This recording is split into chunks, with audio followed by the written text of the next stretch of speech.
Like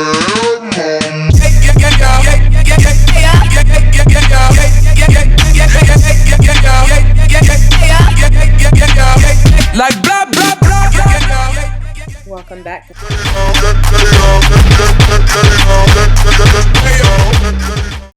First thing, we're going in with Cocoa Bear by Makeup Geek. That is going to be our transition color.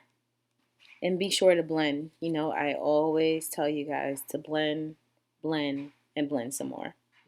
And if you pay close attention, I'm actually going back and forth, but I'm doing it in a wave motion so that I'm leaving that gap between the brow bone and the transition color. Next, we're going in with the Reveal palette. This is from Coastal Scents. I'm actually using the goldest shade in the palette, and I'm using that as my brow bone color.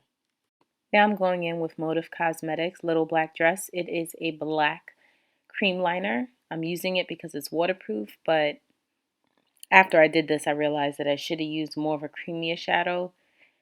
Maybe something like Black Bean by NYX. That way I could have blended it out a little bit better, but hey, you live and you learn, right? Now the goal here is to make sure this is a cat eye. So you're going to follow more like a V shape toward the outer V, I guess you will.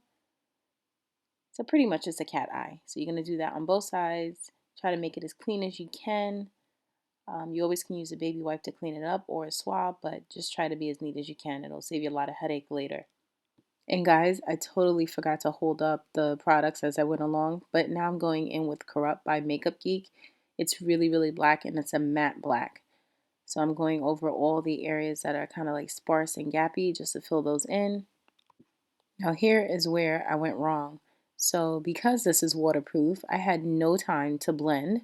So I'm doing my best going back in with Cocoa Bear, trying to blend it out so that the line is not so harsh.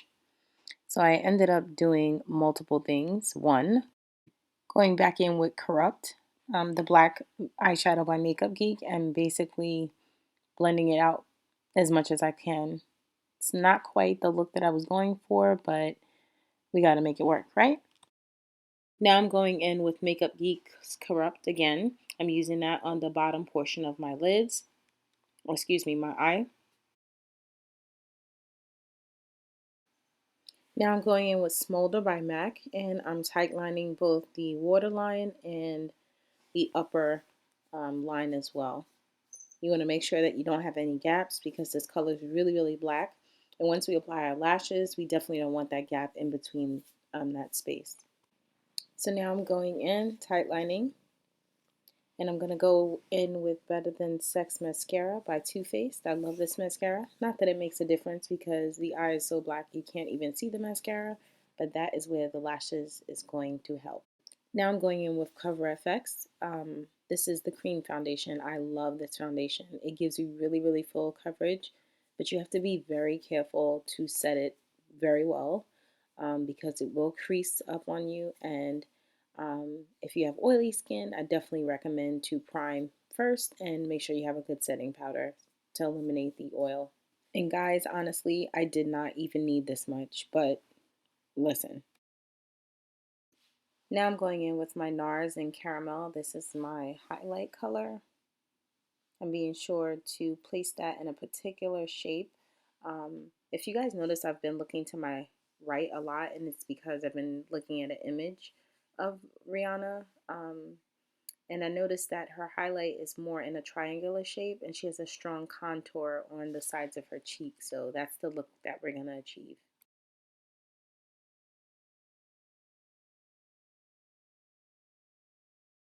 Now I'm going in with my favorite brush by Bedelium Tools. This is the 949. It blends out concealer so well, and I think it's due to the fact the bristles are really compact, and that also it's a synthetic brush, so it definitely keeps the liquid to the tip of the foundation. It doesn't seep through.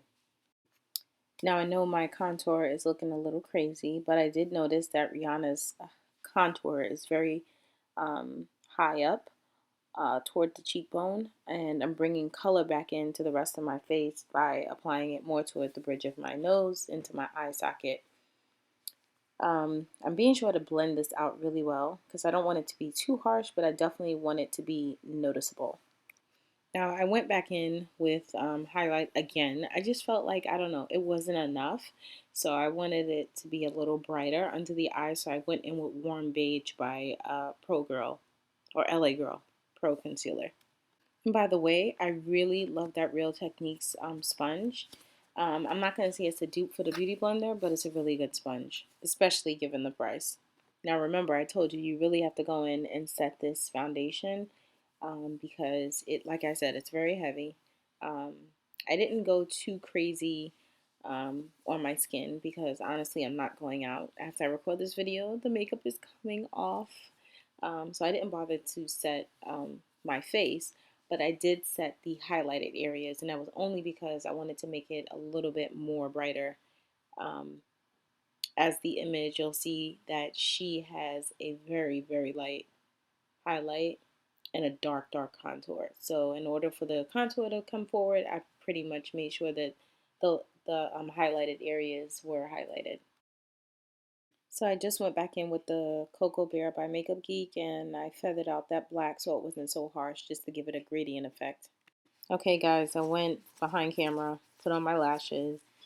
I've done a ton of tutorials with how to apply lashes, or at least how I do mine, but it's so complicated sometimes. It's been getting easier, so I went in with a little Stardust powder by Makeup Forever and I just added that in a tear duct just to brighten it up a little bit. We got a lot of dark colors going on, so I went in with my Rouge Dior Nude lipstick.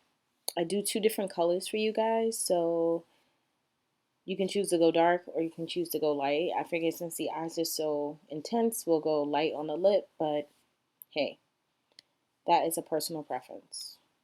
I just went in with the Beauty Addicts Playmate. It's a beautiful lip gloss. I love it. You can wear the lip gloss alone and it will pretty much be just as intense, but it goes on top, lovely on top of like nude lips, or like even if you did like a mauve kind of lip. It's just a beautiful top coat. I love this lip gloss. So now I'm just going in and dusting off that excess powder from off of my face. So let's speed through this part. Now I'm going in with NC45. This is the Studio Fix Plus powder. I'm using it to deepen the contour and I'm taking this in baby steps. I did notice a shadow. I don't know what that is. It might have come off my brush. Maybe I didn't apply it with a clean brush. But anyway, I'll go in and fix that. But pretty much I'm just going in now and blending out everything so that it is seamless.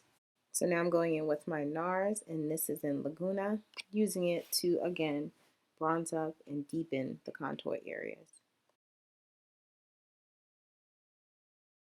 Now I'm going in with the Balm highlighter that is in Betty Lou, and we're going to glow the hell out of our face. I don't know, I'm all about a glow these days.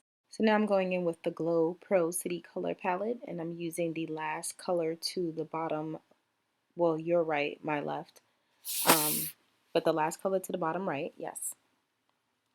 And I don't own a lot of blushes because I'm not a fan of blushes, but I work with what I have, you know? Now let's make that face look more like skin. We're going in with our MAC Fix Plus spray. I'm actually going to spray that 2 times because I like to add more glow on top of the face while it's wet. It really brings that glow to the face. Wow, maybe I added a little too much, but you want to know something? At least we know that that Motives Cosmetic gel liner is waterproof, okay? So now I'm going in with a clear mascara. I know the wand has a little pink on it, but it's because I put it on top of other lipsticks, but it's clear. And I'm going to make this eye look very glossy and wet. Now we're going to go for this red lip look. And I'm going in with MAC's Pro Longwear Pencil in the color Cherry. And I'm going to apply that pretty much to the edges of my lip. I'm not going to put it all over because it's a Pro Longwear pencil and I really don't want my lips to stain. And here we have the Ruby Woo by MAC. I'll be honest, I love this color, but I hate the lipstick formula. It is so drying to the lip. Like, my goodness, they need to work on that. Now let's switch it up. We're going to add a little black eyeshadow to the corner of the lip to give the lip a little dimension. So I'm kind of giving you 3 ways that you can go about this look. Now the only thing with this look is that you really have to go in and clean up with either concealer or foundation depending on the coverage of your foundation. And you want to make sure that you outline a clean line around the lip, and that will give it that very sharp appearance. But don't make the same boo-boo like I did, because I pretty much just dragged the color outside the lip line and just messed up my whole goddamn lip. See, red is just such a hard lip color. Like, oh my God. Like, it gives me a headache to put on red lipstick. Like, it looks good, but it's like, oh my freaking God. Oops, we got a little boo-boo there. Had to clean that up. That's the only thing about using the gloss on top, is that you only have a couple of minutes before it starts to crease and spread all over the place. So you got to work fast. And now it is selfie time. Got 'em. All right, so let's just take a few more. Maybe like 12 more, 20 more, 15 more, 30 more. All right, let's just use all the memory in the camera. So, folks, that is the final look. I hope you guys enjoyed, and I will see you guys the next time. Please rate, comment, and subscribe, guys. Bye.